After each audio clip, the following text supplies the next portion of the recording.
Sabe aquela sensação de que, por mais que a gente tente, as palavras não saem com a confiança que a gente gostaria numa conversa com uma mulher?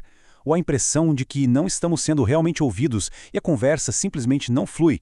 E se fosse possível mudar isso, sem ter que fingir ser outra pessoa?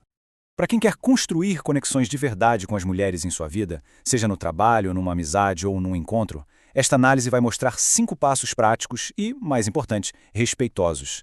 A ideia é aprimorar as conversas e se tornar o tipo de pessoa com quem os outros adoram conversar. É que se comunicar com confiança e respeito não é um truque, sabe? É a chave. A chave que abre a porta para relacionamentos mais fortes, para uma carreira de sucesso e para uma autoconfiança que não se abala. Dominar isso muda como as pessoas nos veem e principalmente como a gente se vê. Ok, vamos mergulhar nisso de vez. Antes de qualquer técnica, tem uma regra de ouro, a base de tudo: tratar cada mulher como uma pessoa única, não como uma categoria. A melhor comunicação não vem de um script pronto, mas da curiosidade genuína sobre aquela pessoa que está ali, na nossa frente. E qual é o primeiro passo para entender alguém de verdade? É uma coisa simples, mas que não é nada fácil: ouvir. Mas será que a gente está ouvindo para entender ou só esperando a nossa vez de falar? Fica aí a reflexão. É só a gente lembrar da última vez que alguém pareceu nos ouvir de verdade. Qual foi a sensação? Pois é, essa é a mágica da escuta ativa. É a arte de estar ali 100% presente. Quando uma mulher se sente genuinamente ouvida, a confiança e a conexão aparecem naturalmente. É o jeito mais rápido de construir uma ponte entre duas pessoas. E como é que se faz isso na prática? Bom, primeiro, usando pequenos sinais de que a gente está acompanhando, tipo, entendi, ou só balançando a cabeça. Segundo, a técnica mais poderosa de todas, parafrasear. É basicamente dizer com as nossas próprias palavras o que a gente entendeu. E terceiro, fazendo perguntas abertas, aquelas que começam com como ou o que você achou de. Elas são um convite para outra pessoa se abrir mais. E olha, o que realmente interessante aqui é que parafrasear é um verdadeiro superpoder. Falar algo como, então, deixa eu ver se entendi direito, você está se sentindo frustrada por causa de X? É isso? Não só evita uns mal-entendidos gigantes, como demonstra um nível de atenção que, nossa, cria uma conexão quase que instantânea. Certo, a escuta foi atenta. E agora? A reação automática de muita gente é já pular para uma solução ou dar uma opinião. Mas o passo mais eficaz é outro. Antes de falar qualquer coisa, é preciso validar. Vamos ver como é que isso funciona? Validar, gente, significa reconhecer a emoção da outra pessoa como legítima.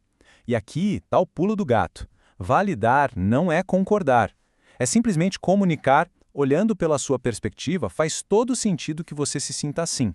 É uma baita demonstração de respeito, que desarma e cria um espaço seguro. E aqui a diferença fica claríssima. É para evitar a todo custo frases como pelo menos ou se acalma. Elas são um atalho direto para a desconexão. Em vez disso, vale usar faz sentido você se sentir assim, ou consiga imaginar como isso deve ter sido difícil. A validação diminui a atitude defensiva e abre o caminho para uma conversa produtiva em vez de uma briga. Depois de ouvir e de validar, aí sim chega a hora de se expressar.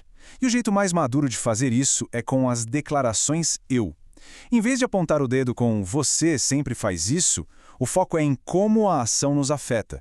Eu me sinto de tal forma quando isso acontece.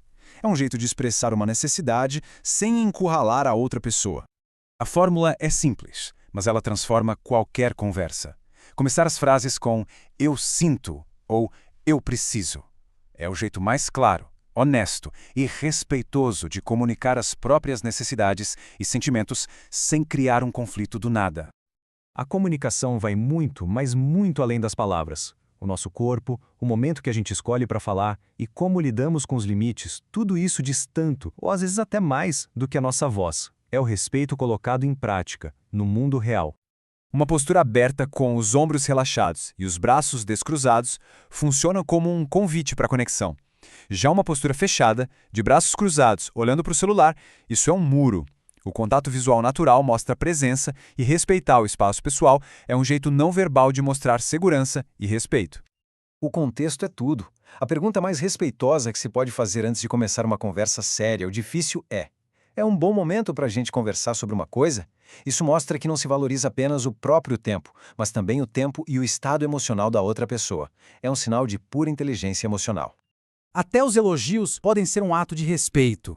Elogios genéricos sobre a aparência, dependendo do contexto, podem soar vazios ou até inadequados. Agora, um elogio específico sobre uma habilidade, uma atitude ou um esforço, nossa, é muito mais poderoso. Mostra que a pessoa foi vista de verdade, não só a superfície.